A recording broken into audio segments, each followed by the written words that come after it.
Felicia ஹேமன்ஸ் என்ற ஒரு ஆங்கில கவிஞர் காசா பியன்கா என்ற ஒரு சிறுவனை பற்றி ஒரு ஆங்கில கவிதை தொகுப்பு இவ்வாறு அவர் கொடுப்பார். ஒரு பிரெஞ்சு கப்பல் கடலில் பயணம் செய்து கொண்டிருக்கிறது. அந்த பயணம் சிறப்பாக போயிட்டுருக்கு. நிறைய பேர் அதில் பயணம் செய்கிறார்கள், சந்தோஷமாக இருக்கிறாங்க.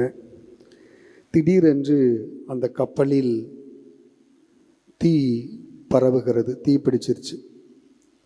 எல்லோரும் பயந்து கொண்டு அங்கு இங்குமாக ஓடுகிறார்கள். லைஃப் போட்டை தேடுறாங்க. நிறைய பேர் அந்த லைஃப் போட்டை எடுத்துட்டு தப்பித்து செல்கிறார்கள். அந்த தீயிலிருந்து தப்பித்து செல்கிறார்கள். ஒரு சிறுவன் மட்டும், அதாவது இந்த காசா பியன்கா, இந்த சிறுவன் மட்டும் கப்பலின் மேல் தளத்தில் ரொம்ப ஜாலியாக விளையாண்டுக்கிட்டு இருக்கான். எல்லோரும் உயிரை போப்பதே சாக போகிறோமே என்று விரைவாக, எந்த அளவுக்கு விரைவாக லைஃப் போட்டில் எடுத்து போக முடியுமோ அந்த அளவுக்கு நிறைய தப்பிச்சு போயிட்டுருக்காங்க.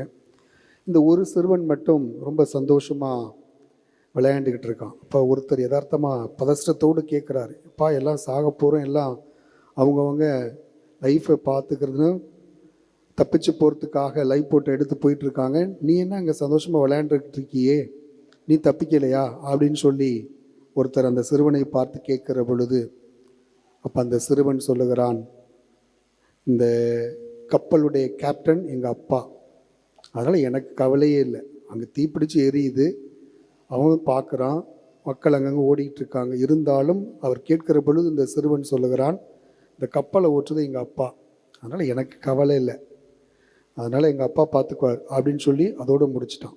இவருக்கு ஒரே ஆச்சரியம். ஒரு விரைவில் அந்த லைஃப் போட்டில் ஏறி தப்பித்து விடுகிறார். அந்த பையனுடைய நம்பிக்கை யானை பலமாக இருக்கிறது. தீப்பிடித்து எரிந்தாலும் அங்கங்கு ஓடிக்கொண்டிருக்கிறார்கள். ஆனால் இந்த பையன் வெகுளியாக, அதே நேரத்தில் எவ்வளவு அதீத அந்த தந்தையின் மீது நம்பிக்கை கொண்டிருக்கிறான். எங்கள் அப்பா பார்த்துக்குவார், எங்கள் அப்பா காவந்தோணியிருக்குவார். அப்போ அந்த தந்தையினுடைய உடன் இருப்பை அவன் முழுவதுமாக உணர்ந்திருக்கிறான். நம்ம வெளியிலலாம் கூட்டிகிட்டு போகிறோம், பார்க்குக்கு அல்லது டவுனுக்கு இல்லை படத்துக்கு எங்கோ கூட்டிகிட்டு போகிற பொழுது அந்த குழந்தை நம்மளோடு இருக்கின்ற பொழுது நல்ல பாதுகாப்பை உணரும். அப்பா இருக்காங்க, அம்மா இருக்காங்க, நம்ம எது வேணாலும் செய்யலாம், ஓடலாம், ஆடலாம், பாடலாம்னு சொல்லி அந்த அதீத நம்பிக்கையையும் உற்சாகத்தையும் வெளிப்படுத்தும். அதே நேரத்தில் வேறு உறவு முறைகள் தூக்குற பொழுது பார்த்திங்கன்னா அவ்வளவு ஒரு பிடிமானம் இருக்காது, உடனே அழுக ஆரம்பிச்சிருவாங்க. இன்னும் சொல்லப்போனால் அந்த பாதுகாப்பை உணர மாட்டார்கள். இதே போலத்தான் நாம் கடவுளோடு இருக்கிறோம், கடவுள் நம்மோடு இருக்கிறார். அவருடைய உடனிருப்பை யாரெல்லாம் உணர்ந்து வாழ்கின்றார்களோ, நம்பிக்கை கொள்கிறார்களோ, அந்த நம்பிக்கை தான் அவருடைய வாழ்க்கைக்கு சிறப்பு சேர்க்கிறது, ஆசீர்வாதமாக அமைகிறது.